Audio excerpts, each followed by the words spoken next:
Tell me who you are. Tell me what you do exactly. I'm Harry Shaughnessy. I'm a board member with the Secular Student Alliance. I've been on the board for 10 years. Uh, longest board member, probably the longest tenured active person in all of SSA right now. And I do that for fun and for the benefits of feeling like I can make a difference out there. Yeah, so what is your story with all this? Like how did you get involved in this? Were you an atheist growing up or what? Yeah, sure. I was raised Catholic.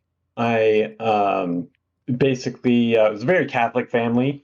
It We did all the sacraments and we did all the things, and we had the priest over for dinner, and I was the altar boy and all that kind of stuff. In fact, when I got married at 20, I went along with my parents, who said that my fiance needed to convert over, and so she converted from Episcopal faith over to Catholic. And then started raising our kids Catholic. And then we got to where it was time to start talking about like what we believed. And we were like, like, I don't Yeah. know if I really believe all that stuff. Did she Um, still and believe at the time or? Yeah, well, my wife was never as Catholic as I was. But she did go along, and yeah, so as the kids were getting to like 6 or 8 years old and started asking questions, we started asking questions too. So Right? um, Well, yeah. that's lucky because I know a lot of people like when they're together, it doesn't all, they don't always leave the faith at the same time. And sometimes that gets really ugly. So I get, it worked out in the end, you think? Like you guys kind of stuck it out together or? Well, we grew up together. Really, I mean, getting married at 20 is not the thing I would advise anyone I know else I to was do. 18. Yeah, not good. But in a lot of ways, we kind of adapt with each other, and yeah, so we're 34 years in, and 33 maybe. I don't know. It's 91. But yeah, so I actually, in leaving the church, kind of got involved with the local uh, group here, Triangle Free Thought Society, and led that group for several years. And I actually there's a write up on me on CNN. You can look up the Friendly Neighborhood Atheist, Oh, okay. and it Yeah. kind of yeah, goes through my deconversion story and in depth. If you're in for reading for about an hour, you can get all into it. That's pretty cool. I understand that Catholicism is like very different from a lot of Christian denominations, and I haven't really done a hard deep dive into it, but correct me if I'm wrong, but when you get married or have kids or whatever, don't you have to like sign basically contracts, probably non-binding, of course, about how you're going to raise your kids and all of that stuff? Is that right? Or Uh, my memory is pretty been a while? terrible. I Okay. get that from my mom. Yeah. We don't remember things, but that, I mean, like, yes, the expectation, like, you go through a class, and the expectation is you'll raise your kids Catholic. And in fact, when I told my parents that, I wasn't sure I believed I sort of went through a process, right? And I'm like, I don't think I believe in the church, and I don't, in God. And the first thing out of their mouth was like, who's going to raise the children? Oh God. Like, literally, that's the first thing they said. And it didn't really like strike me as that big of a deal at the time, but my wife was like, you heard what they said, right? Like, that's messed up. And I was like, Wow, oh, man. oh yeah, that is messed up. So you were leaving religion at the time, completely then, right? You weren't like switching to another denomination or something, and they just couldn't Well, handle it. I asked them, like, I'm thinking about maybe looking at some other churches or things like that. Mm, Like, it was funny process, because like their opinion was, nope, the Catholic Church is the one true church. You just, don't switch. And it doesn't matter what you think. And so I right. didn't listen to them. But, I looked at a bunch of stuff. I was dabbling with Buddhism for a year, and then realized, like, wait a minute, this attachment thing is good for a while, and then it's not so good, if you really take it all the way. And I, Yeah. looked at Scientology, had science in the name, so it seemed good. Right. That didn't make it past their website. I just like pulled it up. I was like, oh yeah, these people are crazy. So moved Yeah. on for that one. So I feel good I Wow. avoided it. But So how yeah, long ago was all of that? You're saying like 30 years ago then, right? no. So it was more like, I guess the process started w- maybe, maybe 20 years ago, but it was kind of a slow process of leaving. And it took multiple years. So we've probably been religion free since maybe 12 or 15 years, something like that. Wow, that's Because pretty we got cool. heavily involved with Triangle Free Thought Society, I guess in like 2009. So that was probably about 15 years ago. So what is the Triangle Free Thought Society? I'm unfamiliar. Yeah, so it is a local. I think of it now from the SSA perspective as an off-campus group. Mm, So it's kind of like an SSA group, but for people that aren't in school. right. The idea is that we have a local community. We get together and you can make friends. We've also done a lot of activism. We used to when I was part of it, we were working on separation of church and state. So we did billboards and we did protests and we did a National Day of Reason event. We actually booked one of my favorite memories is booking the grounds where the National Day of Prayer was, Wow, that's and cool. so they had to like move. So we separated church and state by like 2 blocks because Right, that works. they had to scoot away from the Capitol. Yeah, That's awesome, actually. we did some crazy stuff like that. It was pretty fun. Yeah, one of Uh, the problems that I've found is that when people leave church, of course, there's like no community, and community is like a massive part of people's lives, you know. And the SSA provides that very much, but keeping community after school has been like, you know, a bit of a challenge for people. So that sounds like a pretty good program. Also, I understand you guys are working with the Satanic Temple and stuff too, right? with TFS and SSA. Yeah, I mean TFS isn't quite as active as they were in the past. Mm. Shout out to them though; they're still going strong. And but yeah, the after school Satan clubs are something that we've kind of partnered with, and man, those guys are awesome.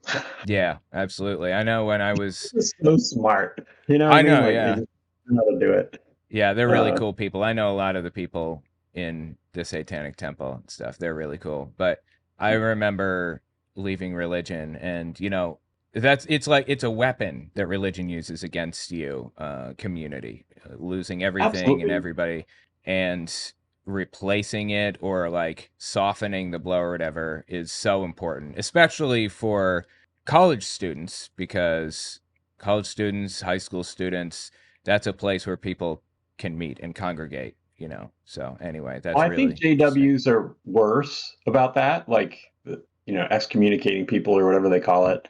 Yeah, Uh, no the disfellowshipping. Catholics didn't do that, and so like there's some benefits of Catholicism, and then I think there's some like tragic parts of it. Mm, So like to me, like the ideology is faith and works. So at least you have to do good things to get yeah, into your promised land, which makes a difference. Like I think it makes a difference. yeah, yeah. Um, and I think, that my mother never gave up hope. Like she still prays for me every day. So Well, it's like, nice, I guess, right? and we went through some tough times, but like they never, like we always loved each other and wanted to, have a relationship and stuff like that. So, like that was really good. And I think that's a positive of Catholicism if you compare it to other religions.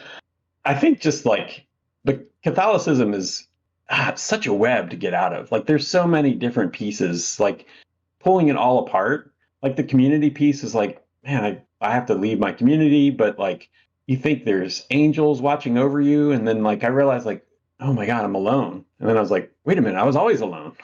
Yeah. Like going through all those thoughts and trying to like deep like unpack all that stuff is so deep. Like Oh, absolutely. they're so good at that. Yeah, So I was lucky enough when I was leaving. Well, I get not lucky, it was. In my situation, I didn't have to do a lot of that because you know, I was kicked out and I just kind of put it in the back of my head and didn't think about it for like 5 years, you know. So I just went about my business and eventually started re-examining this stuff. It yeah. took forever, but you know, made it eventually. So after you left religion, did you like suffer any kind of like job loss or any of that other stuff at all? No, not at all. I started my own business in college. Okay. And so I didn't really need to, I didn't really deal with that. Although it's interesting like being out, because I'm very out in that I have an hour long expose on CNN. But and people at my company kind of knew, but it didn't really, it wasn't something to talk about. I didn't want to make people feel awkward or anything like that. But the interesting thing with like, I wasn't going to tell my customers that I'm not religious. Right. Like they could find out if they looked, but What kind of business is uh, it? You don't have to say if you don't want. I'm just curious. well, I sold it actually last year, so it's not a big deal Oh, okay. anymore. Cool. So yeah, it was a software consulting business. We were a Microsoft partner, did Oh, CRM cool. stuff. All right. Yeah, I was a software engineer for before YouTube, so that's pretty cool. I yeah. mean, they're I guess tangentially related. I enjoyed it, and also, like at times hated it, and Yeah. it's, after 30 years, I sold it. I made it to 29 and 3/4 years, Right. and then did a year of work you know, for the buyer, and then I'm still working for them, like on a contract basis, and they're a great company, and I love the people that I work with there, but Yeah. at times it was just being the one to make payroll every time. It was pretty stressful, and Yeah. honestly, like part of the reason why stepped down from running Triangle Free Thought Society is I was like, I gotta either finish this business, like I gotta focus on this thing. I was doing so much extra stuff that it was kind of impacting that. So Yeah, I uh, get that. I know when I was involved in software, I was so like, I don't, there's something in me that really wanted to make something that the world could use, and I was in fintech, mhm, so I was making software. Well, I was writing code that banks were using, basically, and mhm. credit unions. They do not like being confused with each other, apparently. Anyway, they get a little persnickety about that. They're Anyway, totally different. Yes. yeah. So I was really into that. I really wanted to do that. And then when I finally got into the situation, I realized, oh God, this is terrible. They're like, there's so many little things that can go wrong. Just any little thing goes wrong and you're to blame and the world is falling around you. And it was Mhm. it was just a very stressful field to be in. So anyway, yeah, I'm glad Yeah, to be into what I am now. And I imagine that you're pretty happy with where you are now too, right? it's a tough time for developers. I'll say that. Like, and I don't Yeah. think it's getting better next year either. It's awesome that AI is going to make us more productive, but it's so disruptive, and I think we're seeing that disruption now and in a Mm. lot of different areas. But that's one of them. Yeah, that's going So, to be interesting because AI, I think we just made the major advancements just like a few years ago, and they're just now like kind of being put into effect and used and everything. And for the first time, I mean, this isn't atheism related, but I think it's kind of interesting anyway. For the first time, I think we're starting to see software companies like release uh or put out releases that are not completely ready yet. They're just pushing stuff out in beta mode and then updating and update like every day, every week or whatever. It's crazy, how I quickly worked it's with passing. Microsoft. That's their shtick. Right? Like, here you go, try this out. Let us know if it's good. Uh, Absolutely nuts, man. Yeah.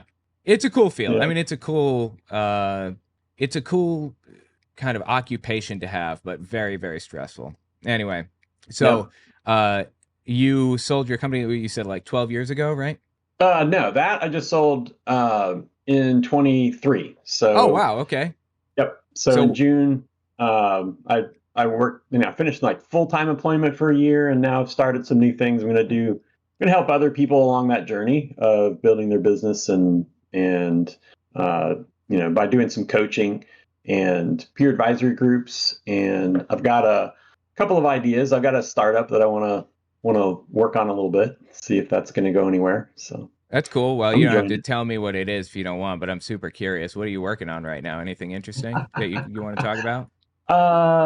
Yeah, I mean, like, well, I mean, the startup is about helping people to um, navigate the workforce. So, like, or the as a candidate trying to find jobs. So I feel like having interviewed a lot of folks and hired people and fired people and all that stuff, like, and just seeing how that's changed over the years, like, it's an escalating arms race, and AI is making it worse, right? Like, candidates are like, well, I'm just going to spam my resume out everywhere, if I'm not going to get it.